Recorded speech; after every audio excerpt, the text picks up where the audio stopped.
Hello everyone! So the most requested na video dito sa ating comment section is how to make a lesson plan. Yung lesson plan na gagawin mo pang madalian lang pero maganda, hindi ba? So panigurado marami sa inyo nahihirapan kung ano gumawa ng lesson plan. Tama ba ako? Okay, so the first thing na gagawin nyo is gagamitin nyo yung nalalaman nyo sa computer and of course by the use of the internet. So sino dito yung gumagamit ng ChatGPT?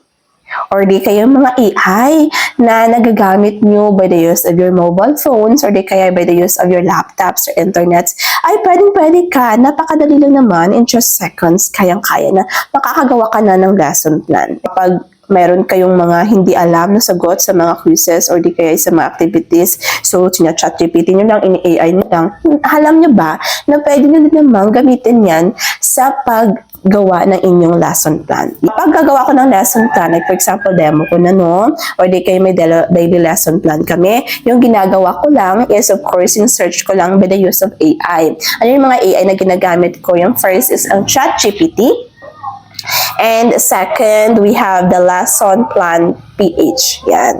Yun. Yung sinesearch ko, which is meron akong video dyan sa baba na nag-viral at dami akong natulungan dahil dyan. Lalagay mo lang, like for example, make me a lesson plan. Sa ChatGPT yan ha. Make a lesson plan about the simple interest, grade 11, this quarter. And ayan, for the demo teaching. Ayan, enter mo lang, meron na yung mga activities, meron na yung mga objectives, mga assessment, meron na yung, nandiyan na lahat, napaka-enjoyable ng activity niya. And of course, kapag magde-demo kayo, ay panigurado suit na suit or perfect na perfect ito.